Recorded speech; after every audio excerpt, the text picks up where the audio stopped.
From Relay, this is Connected, episode 577. Today's show is brought to you by Squarespace, Gusto, and Fitbot. I'm your Ricky Benchman, Federico Vitici, and I'm joined, as always, well, as most of the time, really, by Stephen Hackett. Hello, Stephen. Hello, Federico. Hi. Hey. You good? I am swell. Ooh. Yes. I like the sound of that. Yeah. And we're also joined by Mike Hurley. Took you long enough. I'm just sitting over here like a spare part. Why are you nasty today? I don't know, man. I'm not feeling very well, so I think I'm taking it out on everyone. Okay. Everyone's getting something, you know? Okay. Everyone's getting something. Everybody got something in the pro show.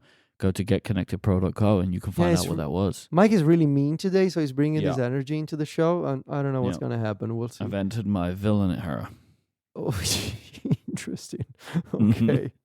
So watch out. I remember when you used to be the enthusiast. That was good times. He's not even blogging anymore. Good times. Look, you take a week off here and there. What are you gonna call the new blog? TheUpset.net? Is that gonna be the new name? Something like that. The hater.net. The hater. Yes, that's it. That is it. Or maybe I'm just enthusiastic about hating on things. Sure. Have you considered that? Yeah. It's possible. To tell you what, though, if there's one person who's enthusiastic about something, it's Stephen Hackett about bathtubs. Bathtub iPad follow-up. Yeah. Let's go. Pet wrote in, the iPad mini is great for bath time! Exclamation point.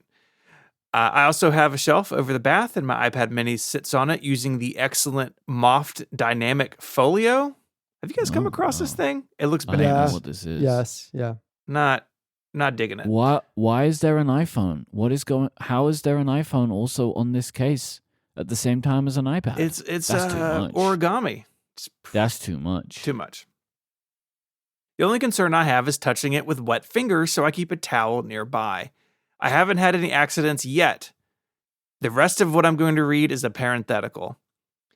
Except I dropped AirPods 4 in the bath, killing the noise cancellation. Good reason to get the Pro 3s instead. Why do you need the AirPods in the bathtub as well? You know, I don't like that at all. Like, I don't know if you need that. No, you need to be aware of your surroundings in the bathtub. You know, if someone breaks in. Like, in case there's a car, it's like you're on the bike. Yeah. You just never know. You never know. I don't think you need the AirPods. I think you'd be fine without them. What is like the moisture? It seems bad. So I don't know what my bathtub is made of, but it's metallic, obviously, in some way, because I can put an iPad in a smart folio on the bathtub and it magnetically attaches to the bathtub. Now that is good. So what I would say, the best thing for you to do is replace your bathtub. Are you sure that's a bathtub, man? Are you sure you're not like in a freezer or something?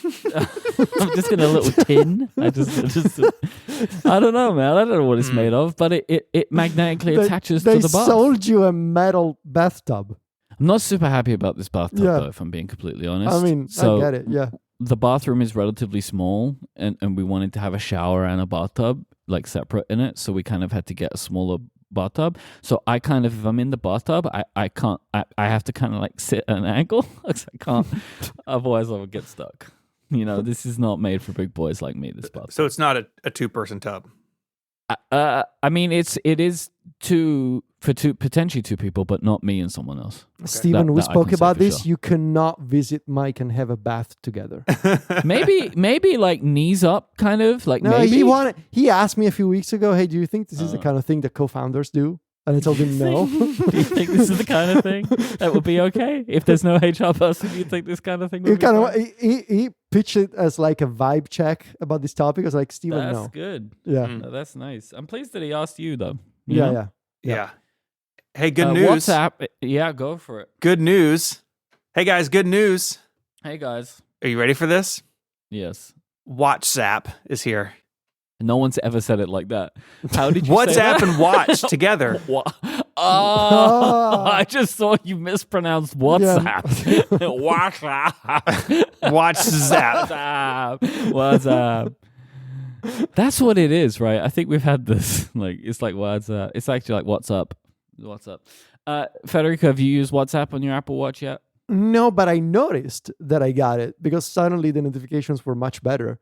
And then interesting. and I was like, hey, those are different now, and there's a reply field. That's nice. And then of course I caught up on my RSS and I understood why. So it's much nicer. Like it doesn't make me sad every time I receive a WhatsApp notification that my friends are not using iMessage, and I'm just using it now. You can see your full conversations. There's read receipts. You can actually go into a full convo, and you can tap and type with the watch keyboard. I gotta say, it's very nice. It's functional, not revolutionary, but revolutionary is not what we wanted from WhatsApp on the watch. So yeah. I don't know what it is that would make you launch a new Apple Watch app in 2025. You know? Like, I don't know what happens where you're like a company as big as WhatsApp and you're like, yeah, now's the time. You know what I mean? I mean, Instagram did the iPad finally. Yeah. I don't know. An internal hackathon? I don't know. I honestly don't know. Like, why now? That actually is a pretty good, like, this is like, if instead of making clips, yeah. you get someone to do something that is appreciated in the long term, which is an Apple Watch app. They banded together to make the watch app. Is that like a watch band? Yeah. You're very I'm on it pun today. heavy today. You are. You're definitely, the pun quarter is being filled by you and you alone. Wow. Federico, did you get that 17 Pro Max yet? Yes, sir. Yes. I have been testing it. I have been carrying 2 phones. Actually, funny story. When I got it last week, I was like, oh yes, I'm gonna put my SIM card in it because I have a spare SIM card that I used to use with my Pixel Fold, and I spent a good couple of hours going crazy because I thought I had lost my SIM card. And I was like, oh man, I lost my SIM card. Now I gotta go file like a report at the police station to say that this is missing, because what if somebody got my SIM card and started doing shady stuff with my phone number? And after a couple of hours, I thought only after 2 hours, I realized, actually, let me grab my Pixel Fold and double check. And the Pixel Fold was connected to cellular. And I opened the SIM card slot and it was empty. And only then it dawned on me that I was using an eSIM. I am still not used to the idea of eSIMs. So anyway, been carrying these 2 phones, the 17 Pro Max from Apple and my own iPhone Air for the past week. And I wrote in the document, and I have thoughts, and the next bullet item says heavy. That is my thought. That is my thought. You have definitely gone for both ends of the spectrum. Yeah. It is quite a shock, honestly, to go from the iPhone Air to the 17 Pro Max, and doing the back and forth during the day is quite the shock. I gotta say, I don't dislike the industrial look as much as I thought I would. I think it looks nice. They got me the blue color, which I think is excellent. Oh. What do you think about the 2-tone? I like it. I like it a lot. Sylvia doesn't. I like it. I like the texture of the aluminum, Yes. I have to say. Yeah, the aluminum feels good. Yeah. Aluminium. Oh, God, why did I say that? Sorry, everyone. Yeah. It's okay for Federico to say it. It's not okay for me to say it. I apologize. Yeah, I'm a big boy American man. You know me. Yeah. You know, 4th of July, beer, gun rights, Give me a hot all the dog. things. Yeah. First Amendment. If I have to do a citizenship test, I'm ready. You know, He's ready. He said all the good amendments. American culture. Yeah. Eagles. You know. Yep. Yes. I'm good to go Eagles. for America. Yeah. Anyway, what was I saying? Oh yes, it's a bit of a shock to go from the Pro Max to the Air. And yes, why are you laughing? Why? Big boy American man. I love America. He does. Well, isn't that a song? I love America and America loves me by the 1975s. I think so. Anyway. I expect there are many songs called I Love America. More now than ever, really. Yes, it's a booming industry. It is. It's quite timely. So here's the thing. Look, I enjoyed the fact that the battery of the 17 Pro Max never runs out. Yep. I have thoroughly enjoyed the fact that I can take pictures with many zoom lenses. All the camera system is great. But I pick up my 17 Pro Max and it does not elicit the same happy feeling that the iPhone Air, despite its many compromises, does still after a month, more than a month, on a daily basis. Yeah. So I'm going to write about this. I have to run more tests for things like the battery and cellular and local AI and all those things that I want to test. But I can give you the conclusion already. I'm sticking with the Air. Yeah. I mean, I think it's a great phone. I have gotten so spoiled by the Air in a month. There's no going back. So a lot of people thought, oh, yes, we got you, Tichi. As soon as you get the 17 Pro Max, you're going to flip-flop like last year. Well, I mean, the evidence that they have is strong. Yeah, but right? I guess the story here is that the iPhone Air is a much better third phone or fourth phone, depending on how you look at it, in the lineup than the Plus ever was. Well, I mean, the iPhone Air is a better package than just the fact that the Plus was blue. Yeah, right? Like that was the reason that you liked that one, is that it was bright blue. But that will wear off sooner than the benefits of the Air. Like having a big screen that's so thin and light is very appealing. I enjoy using mine every day.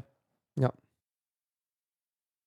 This episode of Connected is brought to you by Squarespace, the all-in-one website platform designed to help you stand out and succeed online.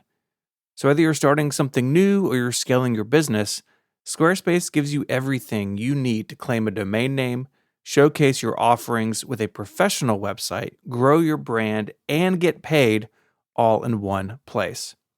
As a business owner, I know that if things are spread out between multiple systems, I spend a lot of time managing that stuff. And with Squarespace, all of these things and more are built in and they work together.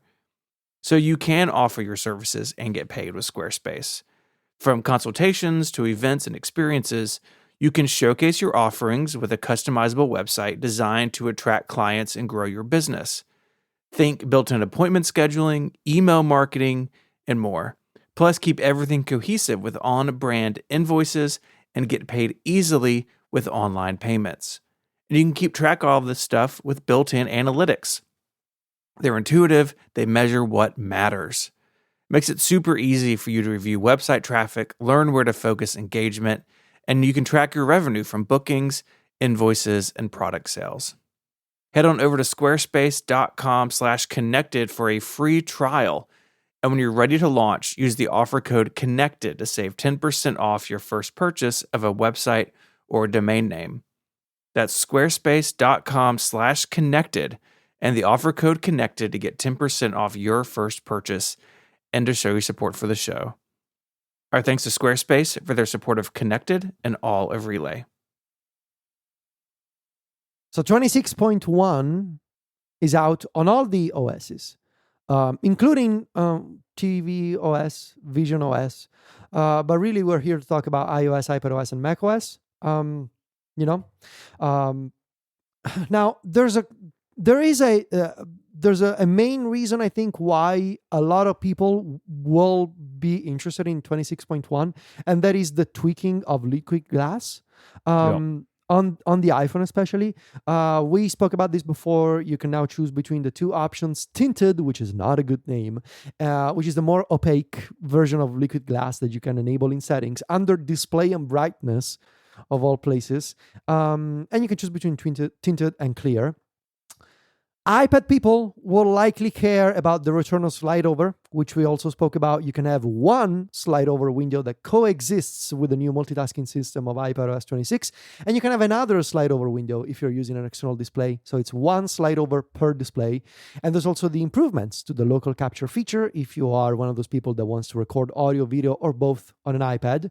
And on macOS, Mac people will probably care about the new clipboard history options for Spotlight on the Mac, where you can now choose, Stephen, correct me if I'm wrong, what are the new time thresholds for keeping your clipboard history? I think it's now up to a month or something. Up to a month now, that's right? Good. Yeah, I've missed that. That's really cool. Yeah, here we go. You now have options 30 days, 30 minutes. That's a big difference. You have three options: 30 minutes, 8 hours, or 7 days. Oh, okay. That's still not very long. 8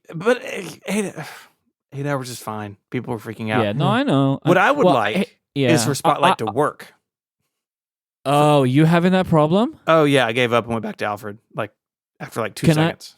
Can I Yeah, No, I did the whole thing. I did the thing. I just did you reboot? yes. Okay. Because that was the thing that locked it in for me, and then it finally worked. I wonder if 26. Have you tried it on 26.1? No. Because I wonder if maybe 0.1, because it seemed like this was a problem that was pretty prevalent, like just like things just not showing up in Spotlight, and I wonder if maybe, I don't know, maybe that would help. Maybe. Yeah. There are other smaller features, like there's a whole bunch of new keyboard shortcuts on the iPad. Oh, have I got some stuff to say about this? Oh, you have thoughts about keyboard shortcuts? I'm very upset. Very upset. Yes. That's in character for today. Okay. Yeah, very upset. Very upset. So, the whole time that I've been using iPadOS 26, I want to leave an app. I do two things. I hit Command Q, nothing happens, and then remember and hit Command W, and it closes the window. Right?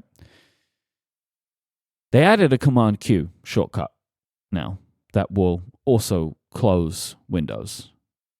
But as a Stage Manager user, something weird happens. So if I open an app and I hit Command W, the app, I don't know what happens. It's closed. I don't know if they quit, but it doesn't show up as available for me in the Stage Manager side stage thing. You know, like where it's got your previews of apps on the side. But if I select Command Q, it closes the window, but the app is still available in the Stage Manager section, which is like the exact opposite way around that I would imagine Command Q and Command W to work. Wait, right? what? No, what? So you've got the little preview of apps on the side. Yeah, the strip. Yeah, they're the apps that you like have open as such, like you've not quit them, right? If I hit Command Q, okay, the app still shows up there. Wait, that sounds like a bug. But if I hit Command W, it doesn't. Oh, I've got a couple of bugs here. I think there's a bug. So another one is prior to now, if I had apps open and I hit Command H, it took me to my home screen. Okay. Now it just minimizes the current window into the stage area. So if I have if I have like 3 apps open in like a stage and I hit Command H, the one that I'm currently looking at just goes away, but it goes to the side. And then I hit it again, and then the other one will join it. And then I hit it again, and then the other one will join it. And then if I hit it a 4th time, I'll go to the home screen. But Globe H does what I'm expecting, which is to take me to the home screen. But I just can't ever... I really struggle to remember the fact that the globe key exists as a keyboard shortcut that I can use. Do you know what I mean? Like I always forget about it. To me, all keyboard shortcuts are done with command. Like I never think about it as a modifier in that way. So yeah, it's not a great time if you're a Stage Manager user. Now I know that there's only dozens of us, which is probably why this is happening. But it is happening, and it's really annoying for me. So I'm expecting these are bugs, and I am just now putting them out into the world by saying them on this podcast. Yeah, this probably happens because they're not, maybe internally, they're not really using Sage Manager that much absolutely anymore. not. Yeah. No, absolutely not. No, I know why this is happening, because I'm using 2 window management systems concurrently. But they allow me to do that, so I am doing it. But I think, yes, that they've made some changes to keyboard shortcuts, and the way that they are interpreted by Stage Manager is like quite broken. Okay. Can I mention a couple of other things in 26.1? Nobody wants to engage with me on this. No. No one cares. Hang on. Look, man, those are your thoughts. This is what it's like as a Stage Manager user in the world, right? No one will engage with you. Look, I did my time with Stage Manager, okay? That's true. That's true. So this is all you now, man. You're on your own. I'm sorry. Mm-hmm. I wanted to mention the new slide to stop for alarms on the lock screen. Now, Mike, as a notoriously difficult person to wake up in the morning, do you like this interaction? I have not experienced it because I deal with my alarms via my Apple Watch. Okay. So I don't think I've actually even seen it. Okay. So let us know if you have any follow-up. Yeah, issue if it comes up, I'll report back. But this is fun because it's kind of reminiscent of the old slide to unlock Yeah. interaction Yeah. from the old iPhones. So that's cute.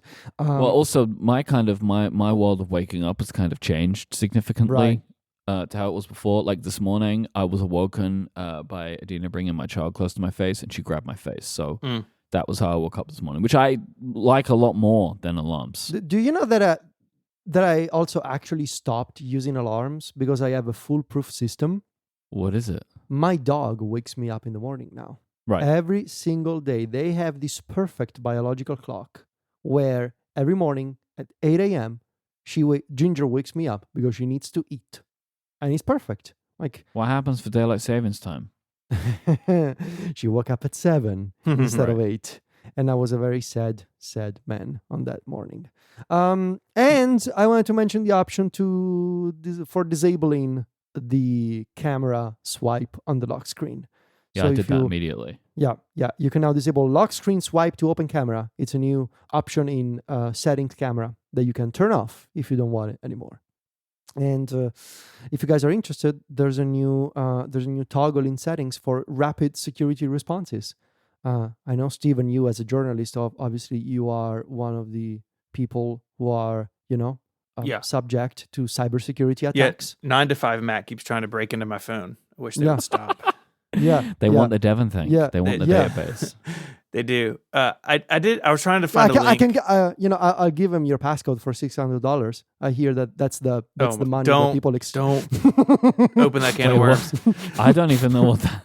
Oh I don't even, no! Think about it. You know what it is. For $600. If you can't remember it, you have to shave your eyebrows. oh God, yeah. The okay. Yeah. I did see a thing. I'm trying to dig it up and can't find it. Maybe someone in Discord can find it. Where someone like very slowly did the slide to turn off the alarm, and the orange like reflection of the liquid glass isn't it's not real, like because the orange snooze button fades and the reflection doesn't fade. It's like, come on. If you're going to spend all this time building it, at least do it. Oh, I have a very different come on reaction to that. Do it correctly. My reaction is, come on. This would never happen if Steve Jobs was alive. No, this doesn't matter. This is not a thing that matters at all, right? This is like the people who were getting upset about the clock thing that it ends. You know, it's not actually a wheel. Like you can just get to the end of the clock thing. Yeah. Stuff is hard to make. All right, sometimes you just got to do your best. And of all the places to not worry about the UI, it's the alarm because everyone's got their eyes closed. You know, that's the area that you can cheap out on. Slide over obviously came. I've tried out. It's an interesting implementation. I don't particularly like it. Like, I'm not mad about it, but like I don't really like it. Like the way it looks and stuff. That it's like this kind of like shimmery window that floats over my other apps. I'm happy to have it for when I need it, but like it really, I don't know. It kind of looks the way that it is, which is this was an afterthought. Like it very much looks and feels like an afterthought for the operating system because nothing else looks like this. Like no other windows have this like glossy barrier around the outside. You know what I mean? Like it's just got like it's just odd, but it's there, I guess, if you need it. Yeah, it's a little weird.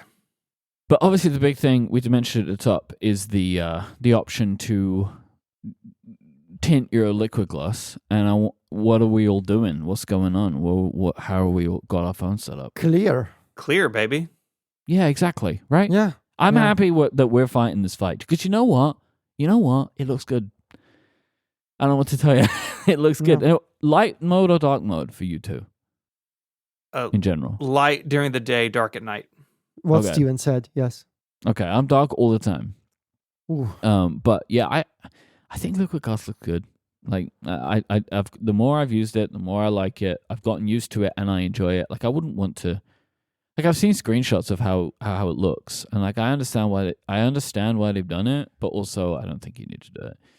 And I don't know about you. Like I assume that.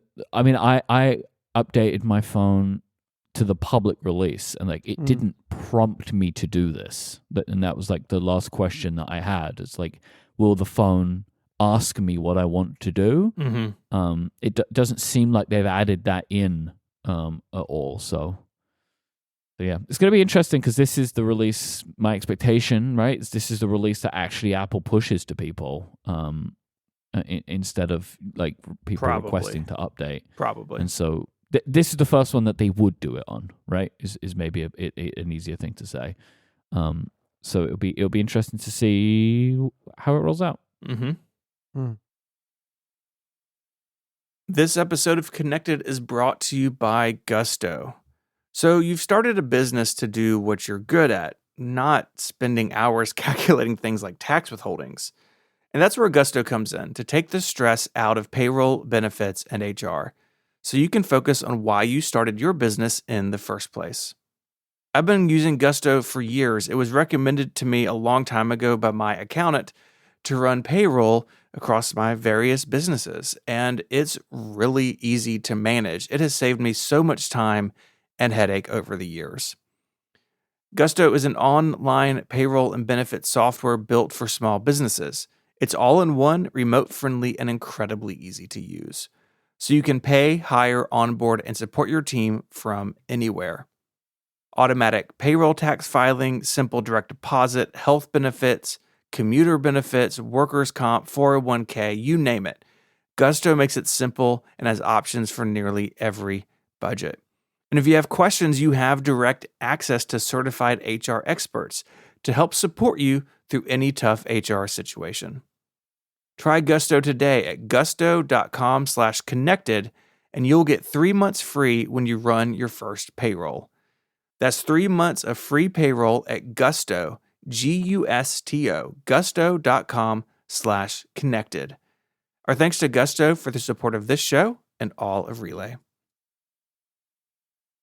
26.1 is not the only new version of iOS. 26.2 is here. Yeah. Let's go. In beta. I'm off the beta train. I accidentally stayed on it for 26.1. So That's the best way to get a beta of an operating system accidentally. like That's your phone that's the way to do it. applied a software update. What? Oh man. Anyways, 26.2 brings some more things, including more liquid glass changes. This is from Mac Rumors. There's a new on the lock screen customization. You have that panel where you choose your font and your color of your text and that sort of thing. Yeah. There's been glass or solid, and now there's a slider. On one end is clear, the other end is frosted, and you can choose exactly how glassy your time is. I think that's nice. They actually did the glass slider They did. that we imagined months ago. It's not what you think. Yeah, exactly. I actually feel like this is the slider that I also want in settings instead of just clear and tinted. Like, give me the same slider in settings. And the two extremes can be called clear and tinted, but let me have something in between, like a slider. What I want them to do for the lock screen is make the like dynamic time option for any of the fonts, not just the one font. Yeah. Like the clock moving up and down. Because I like my favorite of the options is the one that I think is the New York font, right, where it's their serif font, but that doesn't move up and down when you have like the pictures and stuff. So I would like it if they did that, but I might switch over to it now. I can have it also frosty. We'll see. But it's weird to me that they're still adding this stuff, but at the same time, I think it's good. The Reminders app has gained integration with the new Alarm Kit feature of iOS 26, where basically you can now associate an alarm to a reminder, so that when a reminder is due, instead of just getting a notification, you will also get the full screen alarm that goes off on the lock screen anywhere, really, regardless of which focus modes you have active. We had seen and spoke about previously about third-party apps that implemented the same idea, like task managers that took advantage of AlarmKit to integrate with to be able to fire off a more prominent notification, and now Reminders is doing the same. And I think it's an excellent idea, and I obviously don't recommend enabling this option for all reminders, especially if you create a lot of reminders on a daily basis. But it's good to have for like important stuff that you don't want to miss. Yeah, this is good a nice idea. feature. This is like, I was a little perplexed of AlarmKit.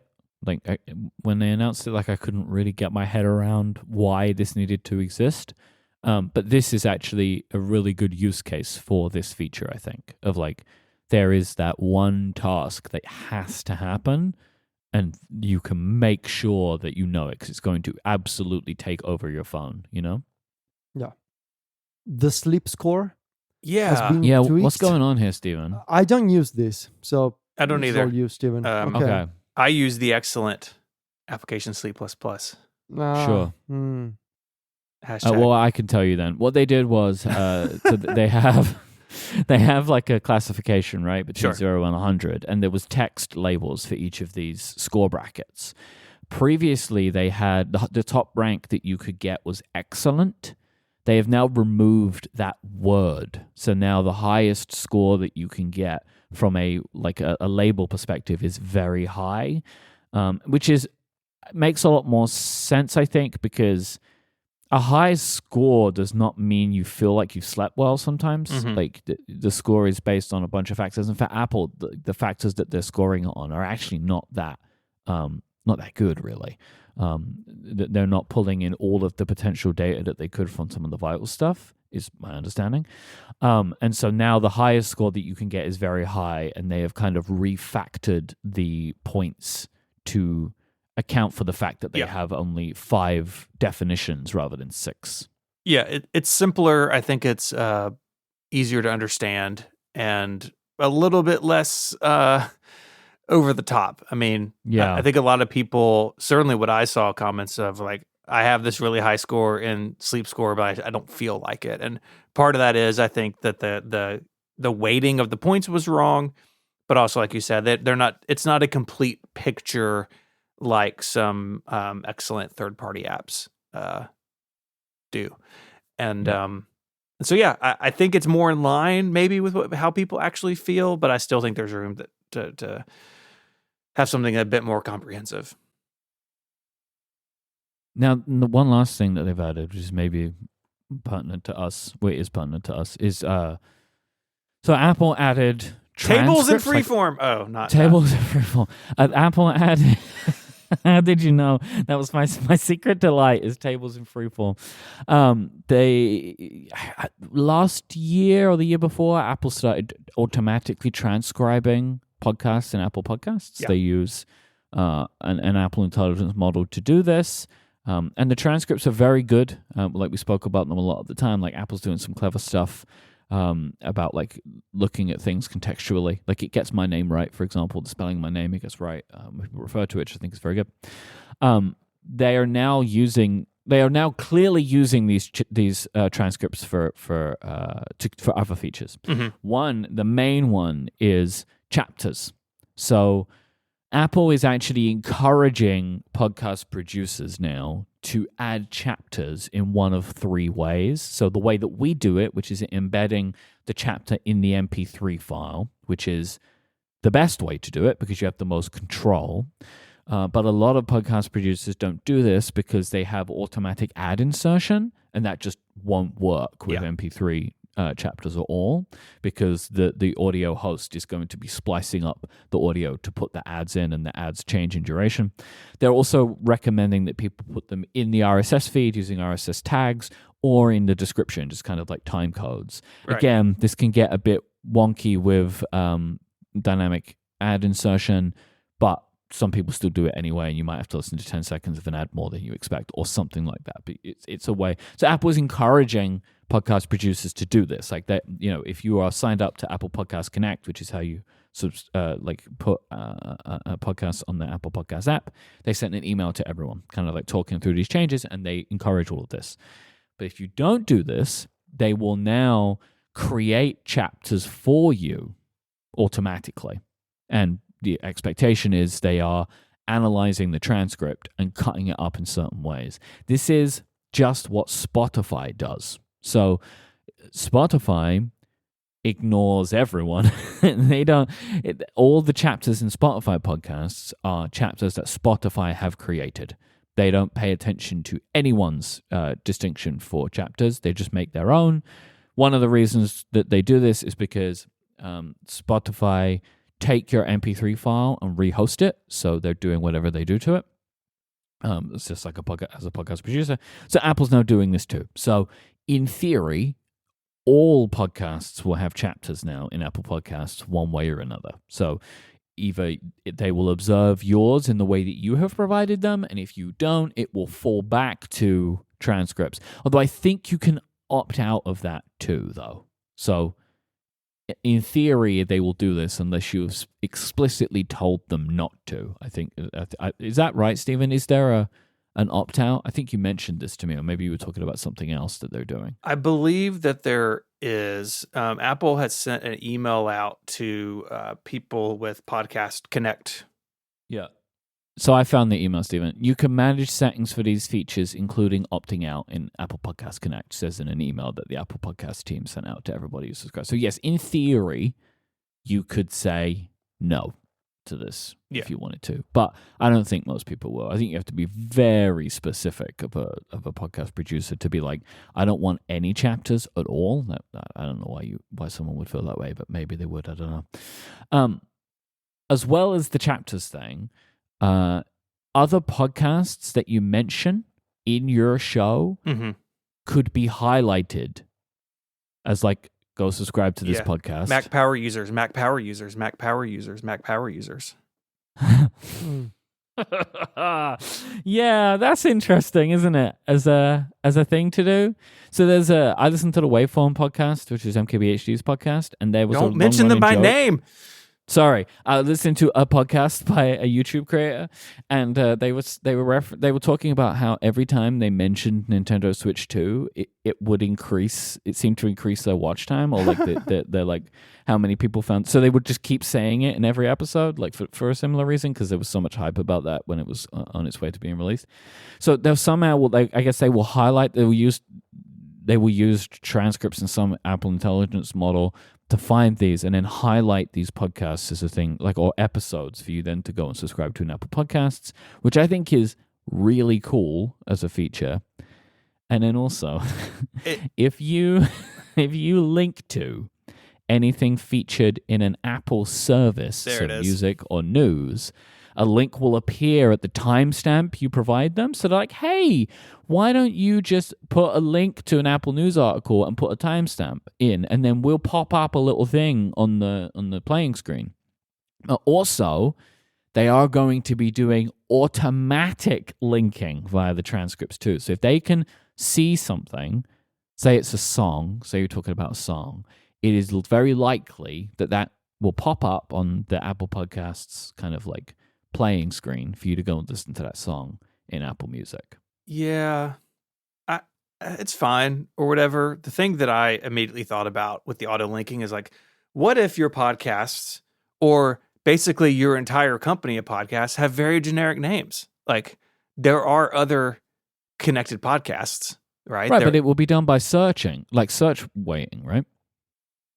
They'll just take their best guess. Yeah, that's what I don't love. It's like I link to something in my show notes because I want to point my listeners' attention to it or have it as a source for what we're talking about. Yep. And I want to do that. And so if I talk about the most recent episode of App Stories, I want to have a link to that, and the namespace pollution, like they're inviting that namespace pollution problem of podcasting into the show notes, and that I don't love. What Apple would tell you, though, right, in that regard is, we give you the opportunity to give us time-stamped based links. Sure. So if you hate it that much, do that. But who wants to do that? Yeah, that's a lot of work. I mean, look, all right, let me refer. There are people that want to do that, right? Because for all of these features sound great to me, by and large, right? Like the idea that some of this stuff, like I think podcast discovery is a problem, right? It is. Having the ability that when you're talking about a podcast episode, for somebody to just be looking at their phone and immediately go to that episode to add it to their queue, like that is great, right? Like all of these features are in theory interesting features. And like anytime Apple's doing smart stuff with podcasts, which isn't undermining the medium in any way, which is not what they're doing here, I think is good. The problem for us is a very small percentage relative of our audience uses Apple Podcasts. So there just isn't that much of a push for us to do it. But if you are a more, mass market podcast, this stuff probably is something you would participate in, like more actively, because it's those people aren't doing chapters beneficial now to your audience. They're not doing chapters now. They're not doing links now, right? Like it's part of that is the dynamic ad insertion complication. Part of that is that's not the culture of podcast. Like we came up in a culture of podcasts where show notes was really important. We are the minority. Like the vast majority of podcasts I listen to, even other tech podcasts, don't have show notes that are any good, right? Well, they say there's something that's going to be in them, and they're just not there. Yeah, like it's just right. The care isn't put into it. But like, I like that this is encouraging all of that stuff. Sure, right, which is nice. So are you going to opt out your shows? No, I don't think so. Okay, I want to see how it actually comes together. Like, it doesn't. The chapter thing doesn't bother me because I'm providing chapters by and large for all of my shows. And the shows that I don't put my own chapters in, it doesn't bother me that they will do it, right? I'm fine with that. The links thing, I want to see how it works. Like it doesn't. If I mention the new Sabrina Carpenter album, it doesn't bother me that Apple's going to put an Apple Music link there. No, I don't care about that. And like similarly, if I say I really enjoyed the most recent episode of Mac Power Users, like it doesn't bother me that they're going to put Mac Power Users. It doesn't bother me that they're going to put a link there to that either, because I've already said it. The problem is, as people are saying, what if I say I really hate and can't stand anything that those guys over at Mac Power Users have to say about anything? And then the link pops up. But then that's my own problem, right? I shouldn't talk about things I don't like. I should be enthusiastic. We've already established that at the beginning of the episode. Yeah. So yeah. I always just like it when they're doing stuff to Apple Podcasts, right? That's like, that's good. It's not undermining people, and like I always want them to put effort into this app, because Apple doing what it does stops the industry from going to some places that I don't want it to go into. Absolutely. And so I want them to continue to do things that are interesting. And so I'm happy to see these features being added. Yeah. So yeah, 26.2, friendship ended with 26.1. Lots about chapters. Big chapter energy. This episode of Connected is brought to you by Fitbod. When you want to change your fitness level, it can be hard to know where to start. That's why it's great that Fitbod is an easy and affordable way to build a fitness plan just for you. Everyone's fitness path is different, which is why Fitbod uses data to make sure they're customizing things exactly to suit you, adapting as you improve so each workout will be challenging, pushing you to make the progress you want. Superior results are achieved when a workout program is tailored to your unique body, experience, environment, and goals, which are all stored in your Fitbod gym profile. Fitbod tracks your muscle recovery so you can avoid burnout and keep up your momentum. And it builds your best possible workout by combining AI with exercise science. The team at Fitbod has analyzed billions of data points that have been fine-tuned by certified personal trainers. And you can make sure you're learning new movements the right way thanks to more than 1,000 demonstration videos. Because muscles improve while working in concert with the entire system, overworking some muscles while underworking others can negatively impact results.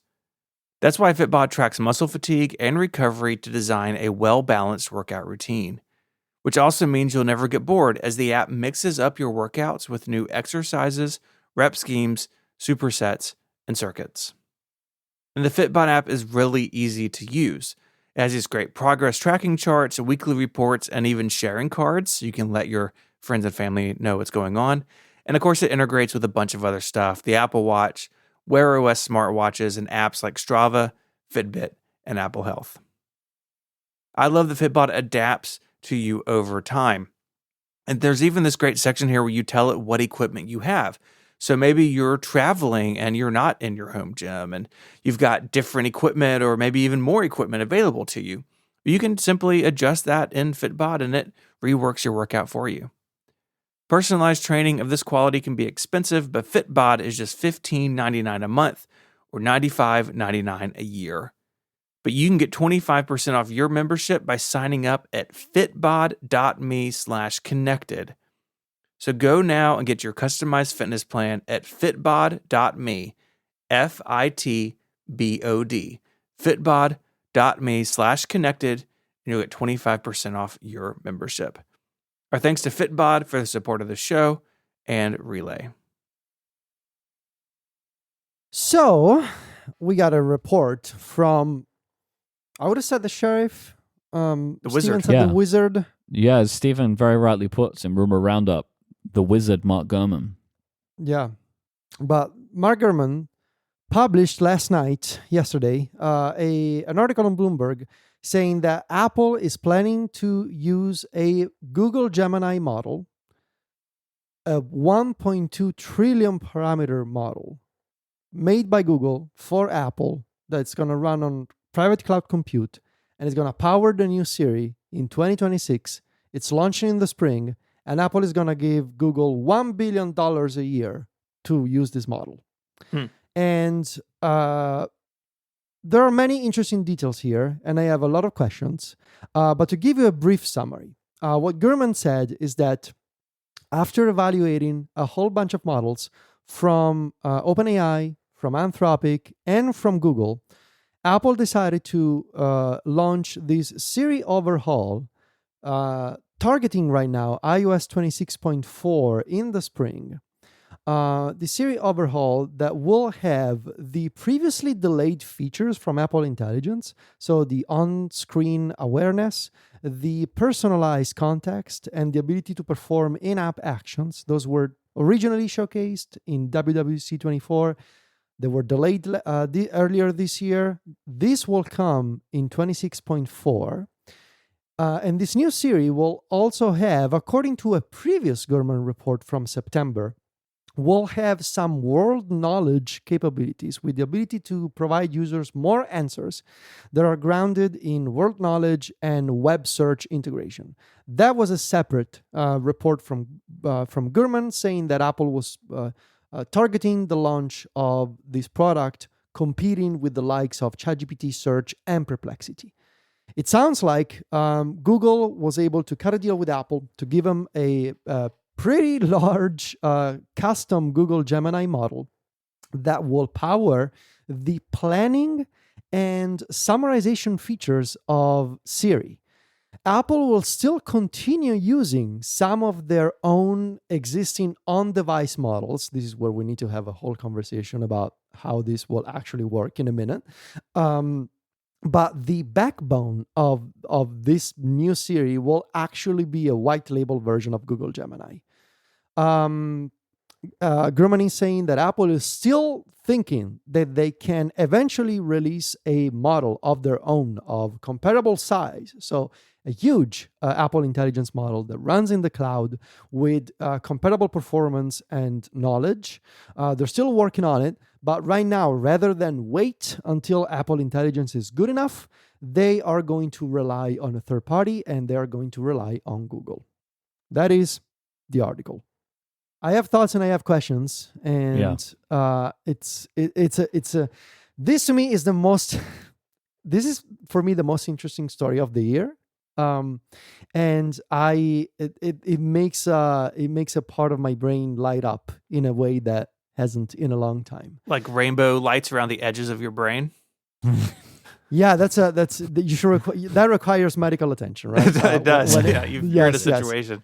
Yes. So I wrote about this on Mac Stories. I actually blogged about it last night and then I fell asleep, and so I finished it this morning. Perfect. It's a good way to blog. It is. Yeah. Trying to make sense of what this rumor means and sort of trying to piece together all the information that we got so far, almost exclusively from Mark Gurman at Bloomberg. I wrote about this. I am guessing that you guys read the story and that you have questions. Yeah, I mean, I have some comments on it too, which $1 billion a year doesn't sound like a lot of money for this. It's crazy think. cheap. This is the kind of deal that Eddie Q cuts for Apple with Google. Yeah. Like it has There was Eddie Q all over it. There was a report, like me and Jason spoke about this on Monday, because there was a report last week that they didn't go with Anthropic, and it was a money thing. And that concerned me, and it still kind of concerns me a little bit, that they went with money over power, like because they referenced like Apple felt that Anthropic's models did a better job, but Google's were cheaper. Now hearing that number, I'm like, oh, okay, it was a significant difference, because like I've got to assume Anthropic were asking for a lot more money, because $1 billion a year is nothing. When realistically, Apple's probably not going to pay Google any money, right? That like this will just come off the top of all of the money Google already pays Apple. Yeah. What's Right, $1 billion between friends? You know, when they're It's already fine. like there's already like 20 billion a year Something. going Yeah. to them. Something. Like and honestly, there is probably billions of dollars flowing backwards and forwards between these companies all the time, because like, you know, if they reference later on that we're not going to see like Siri powered by Google Gemini. Like Apple's just going to treat them as a back-end services supplier the same way they already treat Microsoft and Google and Amazon for all the web services that all these companies use of each other, right? Like everyone's using each other's stuff. To like, for, you know, is that like iCloud? There's a bunch of web services in iCloud, right, that they're using. Is that right? Is that still the case? I think so. At least it used to be. We'll say that much. It's gonna be interesting if they don't mention the provider at all, because that would be so unlike the rest of the AI industry, where even Google, like everybody's so used to publishing everything and being extremely transparent. Yeah, but we've already seen that Apple don't care about that.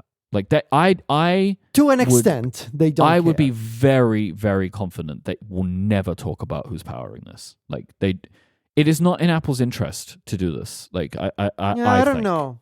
I don't know. I think it could be if I've actually been thinking a lot about this, because to me, like the tech stuff is fine, but the positioning of it is also really interesting. If the reporting continues that Apple is bleeding people and they're not making their own progress, saying, hey, this stuff is powered by Gemini or we've partnered with Google or something, especially if the reporting is true that this is going to be able to run on private cloud compute, like then Apple still has a victory in its positioning, because the truth is people who pay attention are going to already know, right? It's not like this is going to be a secret. And so why not, if there are benefits of like, hey, we are delivering the best AI on your device for your personal use as we can, and it's the most personal. Like, I still think that's a win from a PR perspective for Apple. And I do think that that is absolutely right. And I also think that from a Silicon Valley perspective, that is also a potentially interesting story. If you are seeking more engineers and more, people to come work at Apple, to say, well, you would have the opportunity to work with us on a custom Google Gemini model that is running on pure MLX in private cloud compute. Like, that is a fun technical challenge to be able to do that. And I think there would be a lot of people who would be interested in the idea of like, working with both Google and Apple in a joint partnership and running this model at scale on that architecture. It's an interesting story from a technical point of view. To provide balance to both of your arguments, like for Stevens, it's like they can say all of that without saying it's Google. Like they can say we have the most private AI and like they can spin it as their win. Like, look what we've done. They don't have to say Google has done it, right? Like, we're providing this power with Siri. And then also, like, to Federico's point, I get what you're saying about both companies, but why not just go work at Google? Because this is interesting, because you get to work on this very unique project with two companies instead, on an architecture that a lot of people, like MLX, a lot of people are interested in it, but so far it's been mostly a consumer thing and an open source thing, and this sounds like an interesting project. I'm more just trying to provide like devil's advocate to those arguments. Yeah, right? and I kind of wonder. Part of me wonders if they have to be open about it, because the stories are gonna come out that is actually Google Gemini behind the scenes, and people, these are large language models. People will be able to jailbreak this thing, and it will But tell like, you you that can it's just ignore all of that if you're Apple, though, right? Like you can just ignore it. Like I'm I not don't saying know. that, but they could. They could just.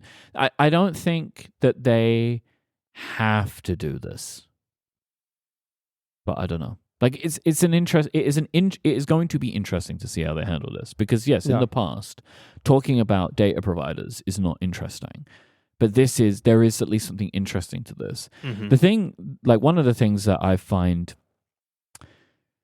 complicated, I think, in this whole scenario is right, like where Mark's talking about that they're gonna, they'll do this until they get their own stuff, right? So here, the hope is to use the technology as an interim solution until Apple's own models are powerful enough. And it's like, I know that Apple's MO has always been like, we'll use someone else's stuff until we got our own, like Google Maps, right? It's like the perfect example. Sure. Intel. I just wonder if this might be too tough to do. I mean, Like, so far it's proven to be. and I do feel like the people who are trying to create the models, why would you go to Apple? I mean, they're not now, right? I mean, people are leaving. Yeah, but so like if you say like, oh, now we're just going to contract in a third party to provide the model, that is even less of an incentive to go to Apple. Yeah, that Maybe is so. that is a good counter argument. Yeah. So Like I there don't are know. people who work in AI, right? Like you said, they're going to find it interesting to do some work on top of this. And like, yes, you're working with Google and Apple. Like that is really interesting. But if your job is like, I am a researcher in creating the foundation, like the LLM, like that is my job. Like, why not? Like, I just don't know if this is going to be too big of a hill for Apple to climb, considering they were already really behind and they've actually fallen further behind. Where like they have taken a year and a half and instead they had to bring Google in to do it for them. Like I just don't, I'm just like, how big is this chasm going to get before they're somehow going to leapfrog this? When Meta will give people $1 billion to come and work for them, right? Yeah. Like, and so like, I just don't know. And like, hey, look, maybe Apple's like, we'll wait for the bubble to pop and then we'll scoop up all the engineers. Maybe that's it, right? Or like, Sure. we'll wait for the bubble to pop, we'll buy Anthropic, now we have our starting point, right? Like maybe they're playing that long game because Apple can, right? They have all the money in the world, they can play the long game. But yeah, it's interesting. Look, okay, Federico, 1.2 trillion parameter model. yeah, big model. Explain this to me like I am 5 years old. Okay, it means how many. So like a 5-year-old, it means how much knowledge is inside the model. How many the parameters, essentially how much information is inside the model as it is, without access to the internet, without access to external tools. So like, if you had read a lot of books, Yeah, right, as a human being has read a lot of books and they've got a good memory. how much knowledge is into the model. And models, they come in different sizes. And you can tell the difference between a small model and a big model because a small model is going to make up stuff just to satisfy you. That's how large language models work. Whereas with a big model, it has more nuance, it has more information, it has more writing capabilities, it has better recall for factual information, historical stuff. Like it has more knowledge inside of it. The problem is that big models, like this one, are difficult to run. And they're difficult to train, first of all, because they're giant. We're talking terabytes and terabytes of data. For context, like it takes 3 months, I think, plus another 6. Like it takes multiple months to train GPT-5, for example. Like these models, and we don't know the exact size of GPT-5 or Claude. But these models, they take multiple months to train, and then you have to run them, right? And so what the industry has realized, I'm going to give you a point of comparison here. So Germany is saying that Google is going to deploy a 1.2 trillion model. We have what just became, as of today, in fact, one of these models from one of these. There are these 3 Chinese I don't know if you guys are tuned into this space at all, but I'm going to give you a quick summary. I have a story about this though when you're done about China. Okay. there are 5 Chinese companies that are making AI: DeepSeek, Alibaba with Qwen, Moonshot with Kimi, ZAI with a model called GLM, and Minimax with a model called M2. These are the 5 Chinese companies that you got to keep an eye on right now. As of today, Kimi K2 thinking just basically became the best model in the world in a whole bunch of benchmarks, scoring even higher than GPT-5 Pro. And that's an open source model from China. Now, Kimi K2 is a 1 trillion parameter model. No? Big model. Mostly comparable size to what Gurman is saying here. You cannot run this model as it is. You cannot just say, oh, we're going to give you a 1 trillion parameter model. You're going to put it in private cloud compute. You're going to run it. This is going to be a model based on this recent technique called the mixture of experts, or MOE. This is something that was pioneered a few years ago. When you see all of these new giant models, they are all based on this architecture. It means that you have this giant LLM with all those parameters. All those parameters, they are not activated all at the same time. It would be impossible to run. You will need a whole data center just for a few requests to run those models. Instead, these models, they are split into groups, and those groups are called experts. The model activates only a few experts. There's a central router that when you're asking a question, and I'm oversimplifying because you asked me to explain like you're 5. 5-year-old. There's like a central router that sees your query and says, oh, I'm gonna activate these and these parameters. So the whole 1.2 trillion parameters, they're never gonna be active at the same time. And we know that this is gonna happen because the Gemini 2.5 family of models are based on this architecture. It's called mixture of experts with sparse attention. So it's like a card catalog, a library. Yeah. Right. Where like you have a piece of information you want to find, and you start by where in the library do I go to get the book? Yeah. Okay. That allows you to run this model with fewer resources because you don't have to account for the computational power required for all of those parameters. The model, for example, for Kimi, they have 384 experts total, but per token, they only activate 8 of them. Right. And when the model is running, out of those 1 trillion, only 40 billion are active at the same time. And so is this a new technology like reasoning was? No, it's been around for a couple of years. I think I think Mistral, the French company, was the first one to implement it like in a consumer product. And then everybody started doing it. Google, Anthropic, the Chinese labs, everybody's doing it. It's the only way to run these big models. So this is going to be one of those. 1.2 trillion, it means that it's going to have a lot of knowledge baked into it.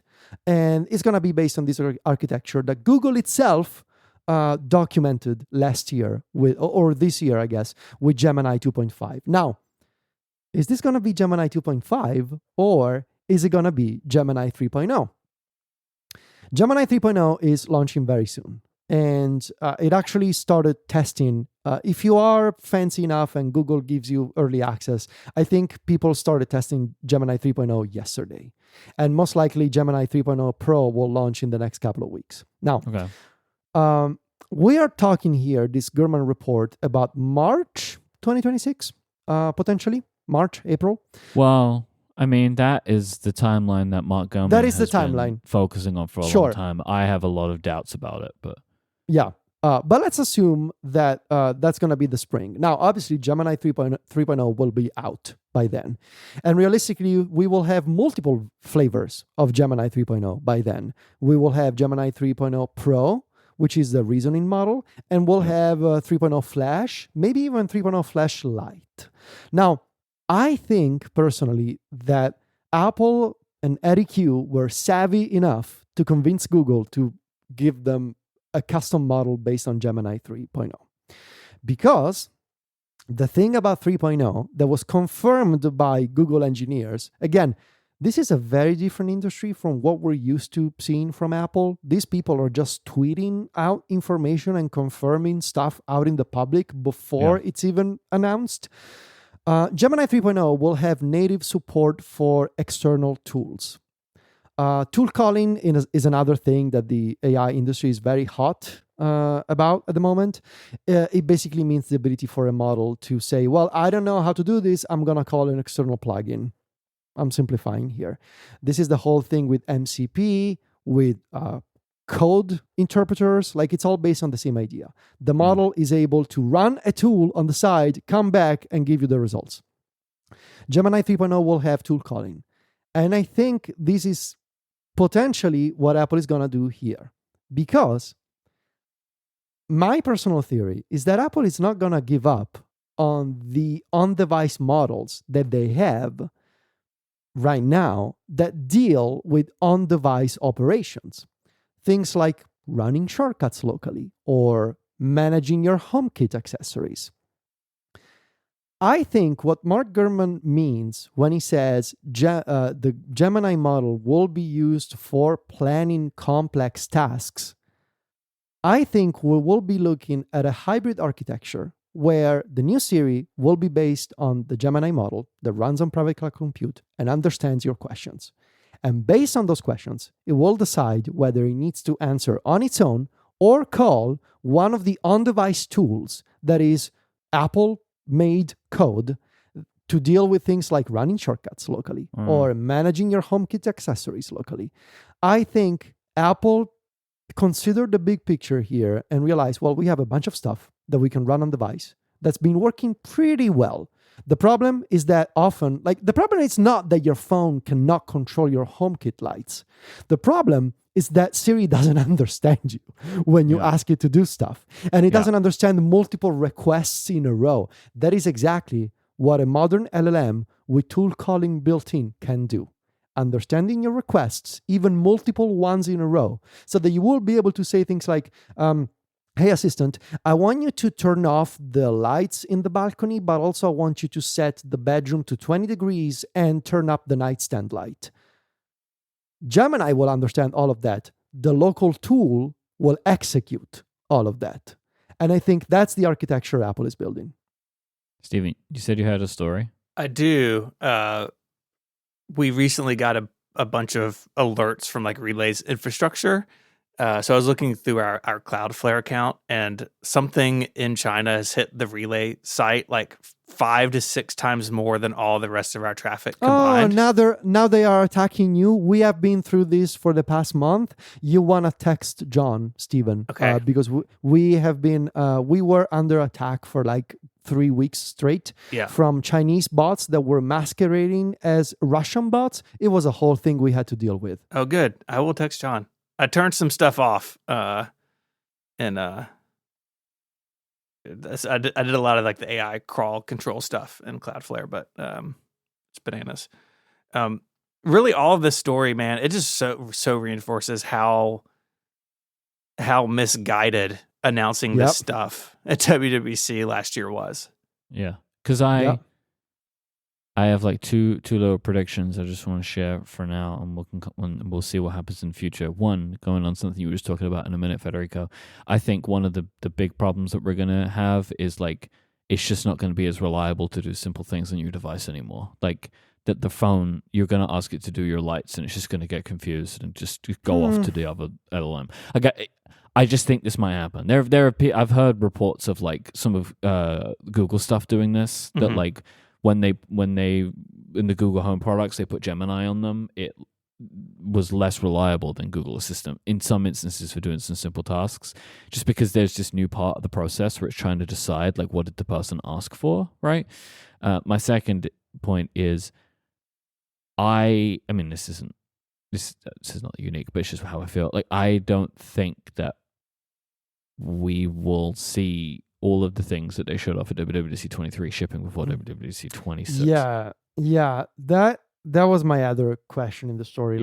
All of the stuff, the recognizing what's on screen, which this was all built with technology they didn't even have, and they don't even have the technology they thought they were going to have. Yeah.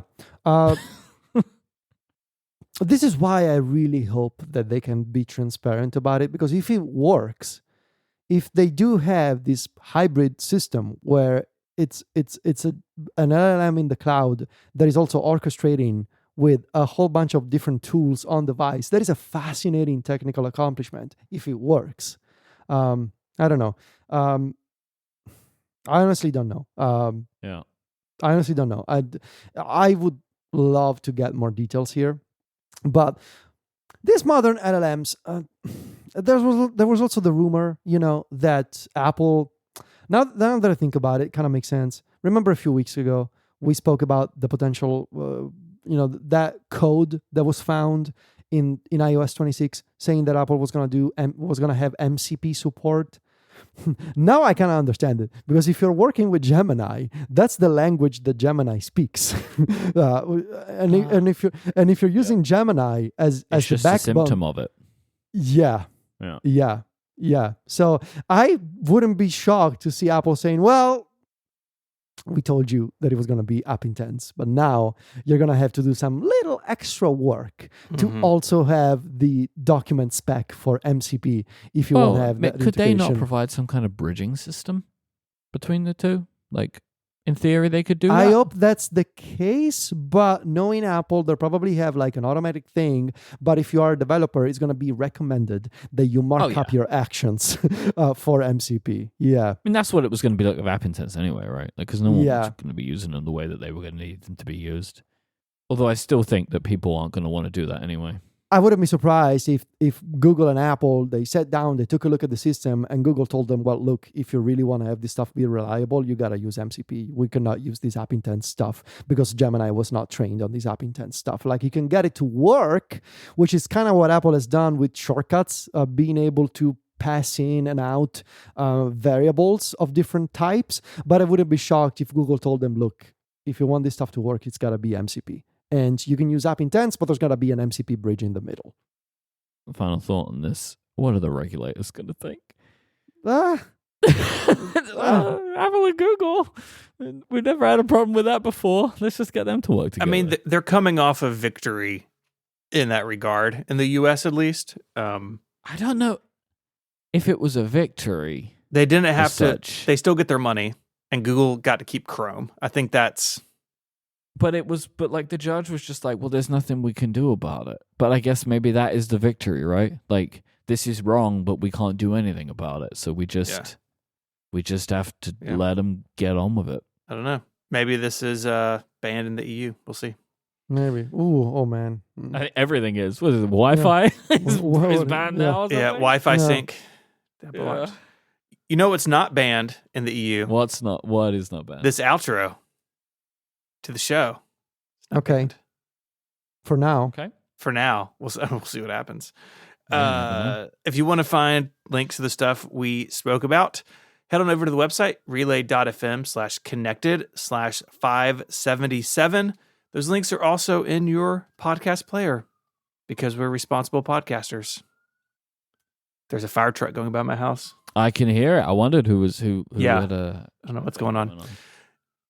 If you have feedback or follow-up, there's a link in the show notes to a form. You can also go to connectedfeedback.com, drop us a note, and you can join and get Connected Pro, the longer ad-free version of the show that we do each and every week. It's just $7 a month. We would love to have you. If you want more of us, Federico is online at macstories.net and hosts a bunch of podcasts over there. Mike hosts many shows over here on Relay. You can check out his blog at theenthusiast.net. You can find my writing at 512pixels.net, and I co-host Mac Power Users here on Relay. I'd like to thank our sponsors, Squarespace, Gusto, and Fitbod. Until next week, guys, say goodbye. Arrivederci. Cheerio. Bye, y'all.